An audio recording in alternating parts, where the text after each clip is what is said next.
So there's a technique that I had developed when we was doing those raps in San Francisco, which I carry to this day. Because Left and the other guy in the group, they were so much more advanced than me in rapping. Like we would go in there to record songs, they would write their verses very quickly because they were more advanced.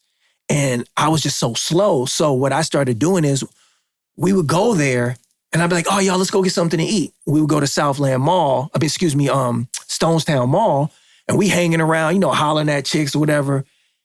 I would be composing bars in my head. So when we got back, I would at least be like 4-8 bars ahead of them so I could keep up with them. And then that's how I started developing writing in my head, So by the time you fast forward 6 months, or however when it was when that battle started, I kind of was like, okay. So they would announce like before the next round, okay, Locksmith, you're going to be against MC such and such. And I'd be like, okay, this nigga got some dirty shoes on. You know what I mean? So I start accumulating the rhymes before I would have 4-8 bars already ahead, you know what I mean? That I would just kind of, and my memory was good at doing it. So I was just like, okay, I know I'm gonna have this. I know this is gonna hit. So so that's how I was able to fare so well. So I end up not winning the battle, but I end up getting all the way to the last round with me and another dude. And the other dude ended up winning, but I got so much recognition from that. Like I remember Davey D being there, just all Bay Area, Rob Reyes from M1 Promotion. Remember Rob? All these, maybe even Chewy might have been there. A lot of people, Bay Area people was like, yo, this cat, I was getting people's numbers. People was like, yo, hit me up, producers. I was like, okay, y'all, we in this Bay Area shit now. Like people, we officially, pretty much everybody that's doing rap in the Bay is starting to know about me, at least me or us, know? And that was kind of like, we got thrown into the Bay Area stuff, This conversation is tripping me out because I almost feel like there's a lot of branches. There's a lot of branches, but it's like, I think you're a little bit older than me, but there's still like a lot of nostalgia here. Yeah. And it's making me feel like, man, there was more shit popping before the internet. Yes. It was more, because that was the only way you could do it. It's the only way. And now open mics, it's battles. like everyone's in their own little bubble where you're just on the phone and you can still exist and be popping in your own little space. Yeah. But what you're talking about of, all the people who really matter being under the same roof. Yeah.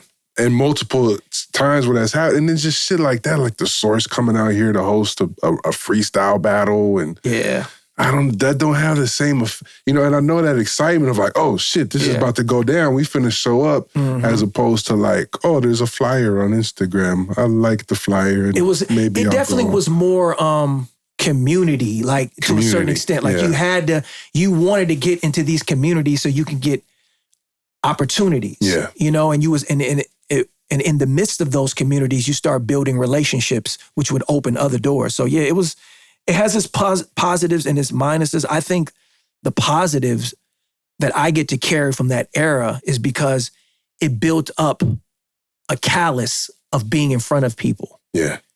So when I go on a radio show with Keise, rest in peace, Sway, or any other place, I was built from that. Yeah. So it doesn't feel foreign for me to be like, okay, rap. Like I built up the callus to be like, okay, I might have a little anxiety, but I'm used to that. Whereas if you only are just rapping in front of your phone or in front of your thing, there's no pressure. And that's true because you see a lot of these guys who have a hot buzz or a viral song and then you go see them live and they suck. Their back is to the crowd. They don't.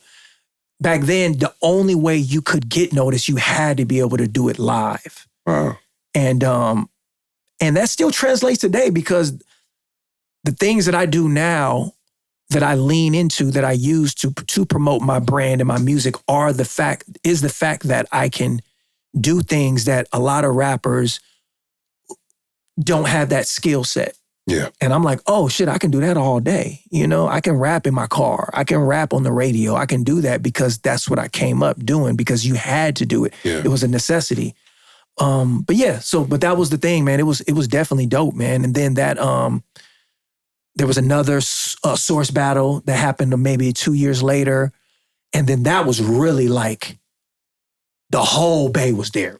So by this point now, that's where we meet Mr. Fabulous, who would be Mr. FAB. You know what I mean? But back then, he was Mr. Fabulous. You know what I'm saying? And that's when we end up connected with Mr. Fab and Gary Archer. This is when he was on his, before the Thiz, you know what I mean? When he was just doing his independent thing. That's when we start hearing about Clyde Carson and the team, you know. So I want to say this is probably like 2002. Right. You know, 2002. Maybe 2001, something like that. Once again, I go up there, I'm battling people. People start like, yo, this kid Locksmith is dope. This kid Locksmith is nice. And you seen all around, everybody from the Bay. If you rap, you was there. Know the Piper, Lil Larry from the West Oakland. All those guys was up there. Who else? Everybody who was a rapper was there, you know? Even if you wasn't rapping, you was there, you know? So it was just dope, man, to have everybody out there. And yeah, it was a community, bro, but it was tense. Everybody wanted to win, everybody won, but it was respect, you know? And it built those battle scars that, you know. It's an exciting time for the Bay Area. It was dope. At what point does EA Ski come into the picture for y'all? So, and if I'm skipping ahead, feel free to. Yeah, I'll go back a little bit. So, okay. Like I said, that thing at the that second source battle, we meet Mr. FAB, we meet a bunch of other rappers. I want to say, damn, now I'm just remembering now. I think Fab and he was working on Nig Latin. Fab invited us to his video shoot. I remember going to his video shoot. And we're working on, at this time, Frontline is just 2 at this point. What happened to Hot Lips? Hot Lips moved. Okay. Moved. So me and Left was like, all right, well, we got to keep pushing. Like, what we going to do? We still had him on some of the songs, but we need to finish the other songs. We was like, all right, we just going to do 8 bars a piece on the last verse. You know what I mean? And we're compiling our first demo, which would be our first album, which would be called Frontline, the bootleg album. We put that in Rasputin's. We go to Balance. Everybody knows Balance. Balance was the buyer at Rasputin's, yeah. Balance, I had already knew him because we were doing ciphers and stuff with Balance. We were doing little shows in Berkeley and in San Francisco. We meet Balance. Balance is like, yo, I work at Rasputin's. Y'all want to put something in? We'll do it on consignment, blah, blah, blah. So we raised our little money to put our album together. I think it might have cost us like $800 to press up our first, you know, it was a little more expensive back then. Maybe first 200 CDs, it cost like $800 or something to press up. And we went to Balance, and Balance was like, hey, if these sell out, I'll buy more, sell them for this amount. But I know we made enough money to pay back my sister or my mom who loaned us the money to press up these CDs. Put like 50 in Rasputin's or 100 in Rasputin's. We had 100 ourselves to pass out, give it to people. KMEL starts having these battles on the radio. That's with Big Von, Big right? Von. Yeah. Mr. Fab is on there. Various other artists are on there. Keise. Shout out to Killa Keise. Rest in peace, right? Yes. You know, rest in peace, Killa Keise.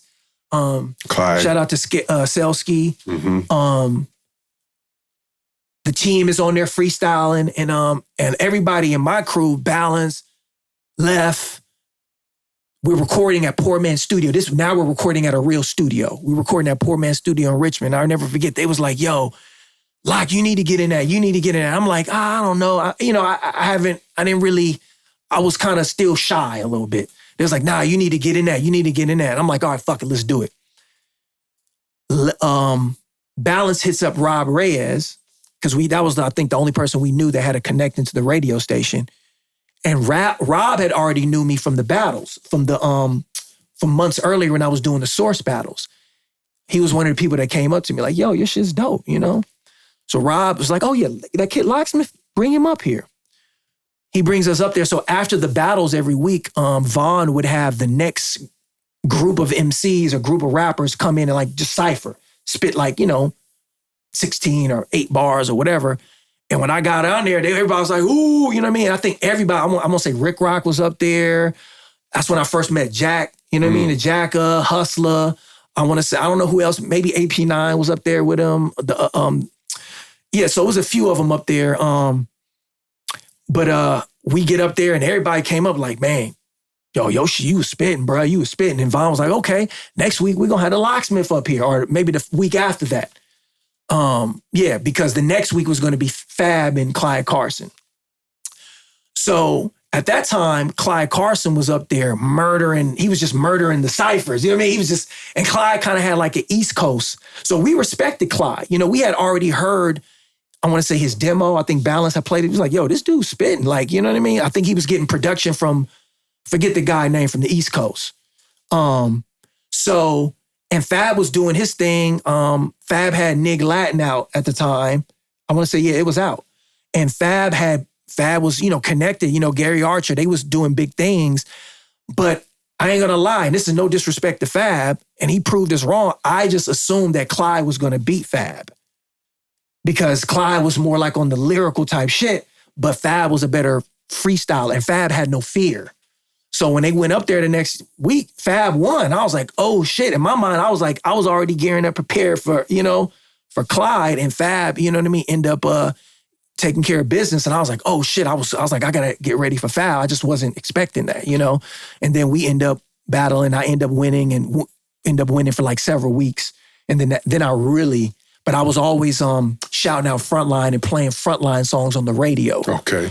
You know, because if you won, you got to play a song. Uh-huh. So my whole goal was like, I want to win these battles so I can play our song. Because I felt like, man, if people hear our songs, and Left is doing all the production at this time.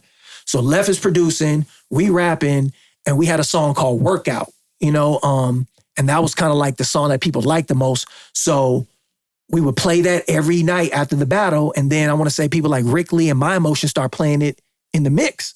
And I want to say even Scotty Fox will play it in the mix at night. And who's like, okay, we popping, you know what I mean? We up. Recognize where you got the game. We got our own style, got our own slang. Northern California is a West Coast thing. This is the history of the Bay. Recognize where you got the game. We got our own style, got our own slang. Northern California is a West Coast thing. This is the history of the Bay.